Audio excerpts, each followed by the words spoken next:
ప్రచారంలో భాగంగా road show కార్యక్రమం నిర్వహిస్తూ దేవరపల్లి మండలం ఎర్నగూడెం చేరిన కూటమి పార్లమెంట్ అభ్యర్థి పురంధేశ్వరి, అసెంబ్లీ అభ్యర్థి వెంకటరాజు, జనసేన నాయకులు సువర్ణరాజు, రాష్ట్ర భాజపా మహిళా మోర్చా అధ్యక్షురాలు నిర్మలా కిషోర్ తదితరులు.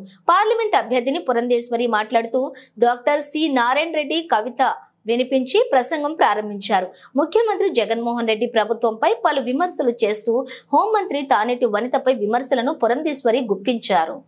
హోంమంత్రిపై విమర్శలు రాష్ట్రంలో మత్తు పదార్థాలు, గంజాయి వంటి మాదక ద్రవ్యాలకు బానిసలు అవుతున్నారని, వాటి కట్టడికి తీసుకున్న చర్యలకు ఇదే గ్రామానికి చెందిన హోంమంత్రి సమాధానం చెప్పాలని డిమాండ్ చేశారు. మహిళల రక్షణకు ఏర్పాటు చేసిన దిశ యాప్ నిర్వీర్యమైందని, మహిళలకు రక్షణ కరువైందని అన్నారు. హోంమంత్రి గోదావరిలో ఇసుక మాఫియా ద్వారా అక్రమ సంపాదనతోటి 10 కోట్లతో భవన నిర్మాణం, ఇతర ప్రాంతాలలో భూములు కొనుగోలు చేశారని, అక్రమ ఇసుక తవ్వకాల వల్ల రోడ్డు కమ్ రైల్ బ్రిడ్జ్ కు ముప్పు వాటిల్లుతుందని చెప్పి విమర్శించారు. నరేంద్ర మోడీ స్ఫూర్తి, చంద్రబాబు యుక్తి, పవన్ కళ్యాణ్ శక్తి త్రివేణి సంగమం వలె కలిసి దేశాభివృద్ధి సాధించడం జరుగుతుందని పురంధేశ్వరి అన్నారు.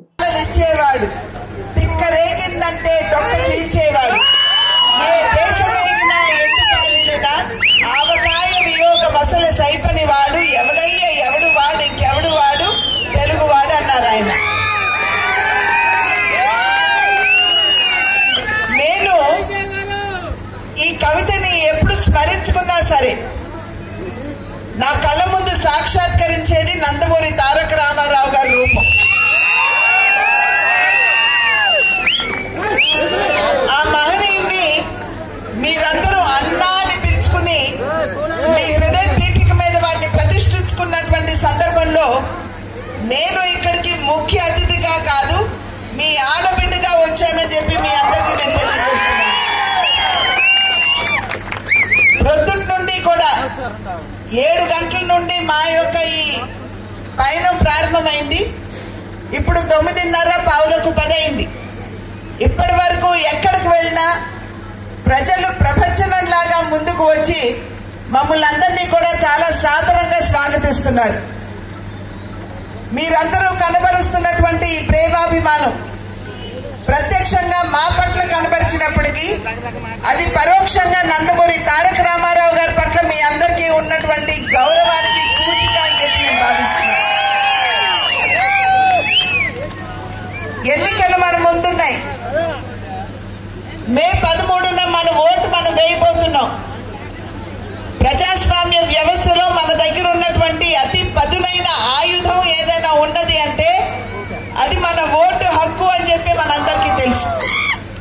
5 సంవత్సరాలకు ఒక్కసారి వచ్చేటువంటి ఈ ఎన్నికల సందర్భంలో మనం ఎవరిని కావాలంటే వారిని ఎన్నుకోవచ్చు, ఎవరిని దించాలంటే వారిని దించవచ్చు.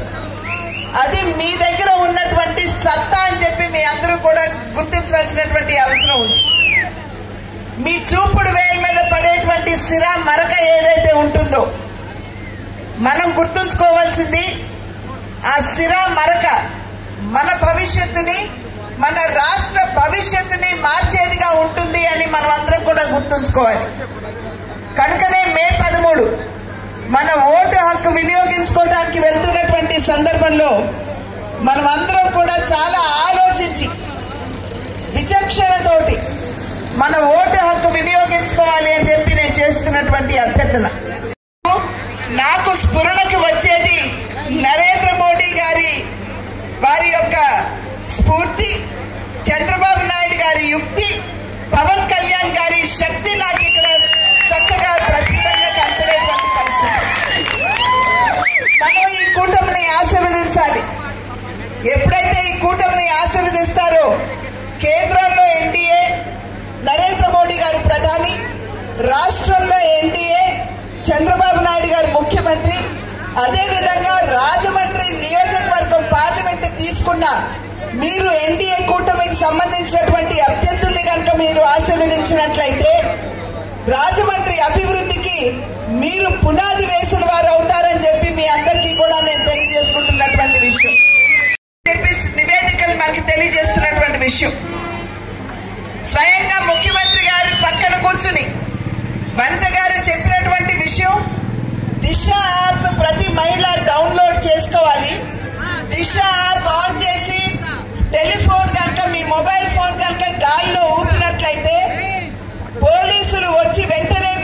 రక్షణ కల్పిస్తారు అని చెప్పి ఆనాడు చెప్పారు. వనిత గారు, ఇవాళ ఆంధ్ర రాష్ట్రంలో ఇబ్బందుల్లో ఉన్నటువంటి ప్రతి మహిళ తన మొబైల్ ఫోన్ లో దిశ యాప్ ఓపెన్ చేసి ఫోన్ ఊపుతోనే మిగిలిపోయింది. కానీ మహిళా సోదరి మనకి రక్షణ ఎక్కడ మీరు కల్పించారు అని చెప్పి మీకు సవాల్ విసురుతూ మీకు వేస్తున్నటువంటి ప్రశ్న. ఇక ఇసుక మాఫియా గురించి మనం చెప్పుకోనవసరం లేదు. పక్కన ఉన్నటువంటి గోదావరి తల్లి పరిమితికి మించి అక్కడ ఇసుక తవ్వేసి తీసుకుపోతున్నటువంటి సందర్భంలో మన రైల్ కమ్ రోడ్ బ్రిడ్జ్ కూడా ఇవాళ ప్రమాదంలో ఉన్నటువంటి విషయం మనలో ఎందరికీ తెలుసు. ఒక్కసారి మనం అందరం ఆలోచించుకోవాలి. కానీ వనిత గారు ఇటువంటి విషయాల మీద దృష్టి పెట్టారు. ఇందాక సోదరులు చెప్పినట్లుగా ఇక్కడ ఎవరైనా వృద్ధి చెందారు అని అంటే 10 కోట్లతో భవన నిర్మాణం ఇంటి నిర్మాణం చేసుకున్నారు అని అంటే 100 కోట్ల భూములు పక్క పొరుగు జిల్లాల్లో వారు కొన్నారు అంటే అది ఎవరు చేశారు? మన హోంమంత్రి గారు అనేటువంటి విషయం మనందరికీ స్పష్టంగా తెలిసినటువంటి విషయం. ఇటువంటి సందర్భంలో ఇందాక చెప్పినట్లుగా మనం ఓటు వేసినప్పుడు ఆలోచించుకోవాలి. విచక్షణతోటి ఎవరికి ఓటు వేస్తే నిజంగా మనకి అక్కడికి వస్తారు, మన ఇబ్బందులు తీరుస్తారు, మన కడగంట్లకి మనకి అండగా నిలబడతారు అనేటువంటి విషయాన్ని మనం అందరం బేరీజు వేసుకుని మనం ఓటు వేయాలి. ఇవాళ ఎన్డీఏ కూటమి భారతీయ జనతా పార్టీ, తెలుగుదేశం పార్టీ, జనసేన ఈ 3 పార్టీలు కూడా కూటమిగా మీ ముందుకు వచ్చాయి. ఒక పక్క చూసినట్లయితే నరేంద్ర మోడీ గారు భారతదేశాన్ని 11వ ఆర్థిక శక్తి నుండి 5వ ఆర్థిక శక్తిగా వారు మలిచారు. 5వ ఆర్థిక శక్తి నుండి రాబోయే కాలంలో తిరిగి వారి ప్రధాని అయ్యేటువంటి అవకాశం ఉంది. కాబట్టి 3వ అతిపెద్ద ఆర్థిక శక్తిగా భారతదేశాన్ని వారు మలచబోతున్నారు. కనుక కేంద్రంలో ఎన్డీఏ కూటమి అధికారంలోకి వచ్చి తిరిగి నరేంద్ర మోడీ గారు ప్రధాని అయ్యేటువంటి అవకాశం ఉంది. అదేవిధంగా రాష్ట్రంలో మనం అందరం ఇవాళ సంకల్పించాలి. సుపరిపాలన అందించేటువంటి ప్రభుత్వాన్ని మనం అధికారంలోకి తీసుకుని రావాలి. ఆ దిశగా ఆలోచించినట్లయితే రాష్ట్రంలో సైతం ఎన్డీఏ కూటమిని ఆశీర్వదించి చంద్రబాబు నాయుడు గారు ఎప్పుడైతే రాష్ట్ర పగ్గాలు వారు చేపట్టి ముఖ్యమంత్రి అవుతారో రాష్ట్రానికి మంచి రోజులు వచ్చేటువంటి అవకాశం ఉంటుంది అని చెప్పి మనం గుర్తించాలి. ఫ్యాన్ ఇంట్లోనే ఉండాలి అని చెప్పి చెప్తారు. అయ్యా నిజమే, ఫ్యాన్ ఇంట్లోనే ఉండాలి. కానీ ఇంట్లో ఉండే ఫ్యాన్ స్పీడ్ మనం పెట్టుకునేది 1, 2, 3 లేదా 4. కానీ 5 సంవత్సరాల క్రితం మనం అనాలోచితంగా ఫ్యాన్ స్పీడ్ 151 మీద మనం అందరం కూడా పెట్టేశాం.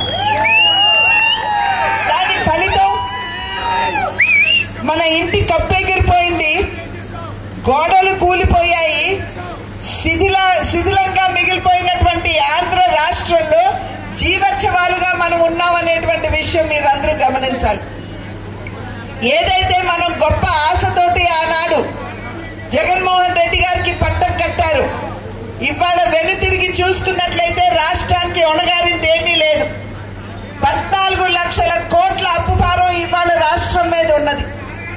ఇది కేవలం మన మీద కాదు, మన బిడ్డల మీద కాదు, ఆ తర్వాతి తరం వారి మీద కూడా ప్రతి తల మీద 2 లక్షల రూపాయల అప్పు ఉన్నటువంటి విషయాన్ని మనం అందరం కూడా ఇక్కడ గమనించాలి.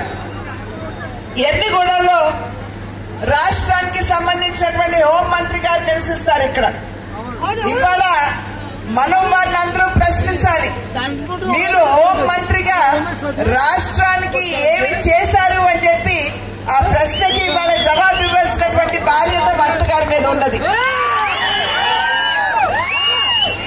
ముఖ్యమంత్రి గారు ప్రతి సంవత్సరం డిఎస్సి నేను తీసుకుని వస్తాను, మీ బిడ్డలకి నేను ఉద్యోగావకాశాలు కల్పిస్తాను, 2.5 లక్షల ఉద్యోగావకాశాలు నేను కల్పిస్తానని చెప్పి వారు చెప్పారు.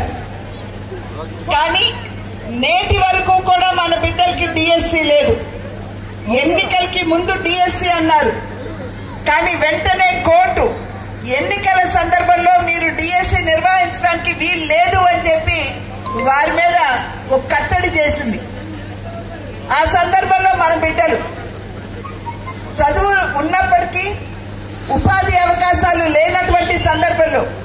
ఇందాక సోదరులు వెంకటరాజు గారు చెప్పినట్టుగా డ్రగ్స్ ఏవైతే ఉన్నాయో మత్తు పదార్థాలకి మన రాష్ట్రంలో బానిసలైపోయినటువంటి విషయం మనమందరం కూడా ఇక్కడ గమనించాలి.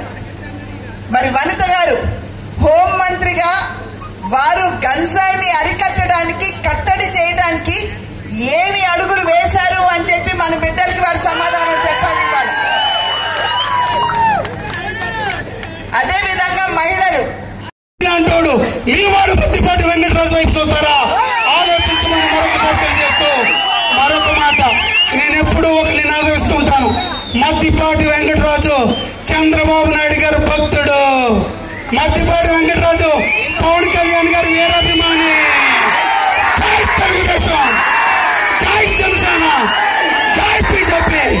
ఇప్పుడు మన ముఖ్య అతిథి రేపు ఎంపీగా గెలవబోతున్న మేడం పురంధేశ్వరి గారు, మన అన్న ఎన్టీ రామారావు గారు. రాముడైన ఆయన, కృష్ణుడైన ఆయన, దేవుడైన ఆయన, మనకి మన దేవుడి బిడ్డ మన ఈ ముంగిట్లోకి వచ్చారు. వారిప్పుడు మిమ్మల్ని ఉద్దేశించి మాట్లాడతారు.